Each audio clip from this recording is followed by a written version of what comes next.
বিভিন্ন সময় আপনাদের সামনেও দুঃখ প্রকাশ করেছি যে সামগ্রিকভাবে আমাদের যে উদ্দেশ্য ছিল এবং যেটা ঘটেছে দুইটা আসলে ম্যাচ করেনি এবং সেজন্য সবসময় আমি দুঃখ প্রকাশ করি। আমরা কিন্তু আমাদের জায়গা থেকে সচেতন ছিলাম, যেমন একটা আইডি থেকে একটা বাইক অর্ডার করা যেত। এখন সে 100টা আইডি ক্রিয়েট করে 100টা অর্ডার করেছে, সেটা আসলে তখন আমরা মনিটর করতে পারিনি। আরেকটা জিনিস আমার যেটা পার্সোনালি বলবো যে আমাদের যেই ভুলটা হয়েছে, আমরা ই কমার্সের প্রসারের জন্য যেই এই ছাড় দিয়ে বিজনেস প্রসার করা এবং বিনিয়োগ আনতে ব্যর্থ হওয়া, এই জায়গার জন্য যেই টার্মোয়েলটা হয়েছে সেজন্য অবশ্যই আমরা দুঃখিত। কিন্তু একটা জিনিস কিন্তু জানেন যে এই একজন হয়তো পেয়ে গেছেন, আরেকজন হয়তো পাননি। এই আলটিমেটলি বেনিফিশিয়ারি কিন্তু আমরা এই উদ্যোক্তারা ছিলাম না। হয়তো আপনি পান নাই, আপনার ফ্রেন্ড হয়তো দুইটা পেয়ে গেছে।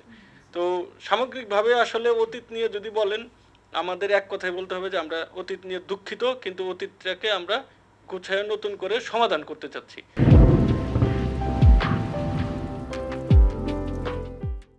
গ্রাহকদের উদ্দেশ্যে এইটুকু বলবো যে গ্রাহকরা কিন্তু এখন কেনাকাটা শুরু করেছে।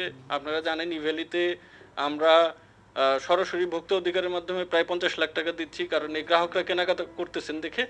আপনারা আস্থা রাখুন, এই আমাদের জন্ম বা আমাদের কার্যক্রম সব কিছুর একটাই উদ্দেশ্য, আমরা দেশের ই কমার্সের সুষ্ঠু পরিবেশ স্যারের নেতৃত্বে বা স্যারদের নেতৃত্বে, এই বাণিজ্য মন্ত্রণালয়ের নেতৃত্বে ইনশাল্লাহ বজায় রাখবো।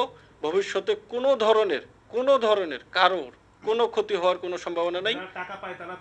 জি, তারা ফেরত পাবে, কারণ যদিও এখন 50 লাখ টাকা অলরেডি আমরা দিয়ে দিয়েছি মুনাফা থেকে।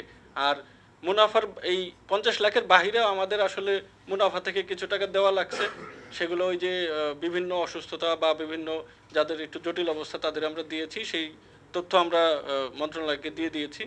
তো যারা টাকা পায় তাদের টাকা অবশ্যই পাবে, শুধু একটু সময় লাগতে পারে। এবং যেহেতু একটা অ্যাক্সিডেন্ট, মানে ধরেন আমার হাতটা ভেঙে গেছিলো, এখন ওই হাত দিয়েই কাজ করতেছি, জোড়া লাগতে একটু সময় লাগতেছে, বাট জোড়া লাগবে। আরও আগের মতোই, আগের চেয়ে বেশি শক্তিশালী হয়ে আমরা সকলের টাকা ফেরত দিব, একদম কনফিডেন্ট থাকতে পারেন। এবং আমরা এই ক্ষেত্রে বাণিজ্য মন্ত্রণালয়ের পূর্ণ সহযোগিতা পাচ্ছি।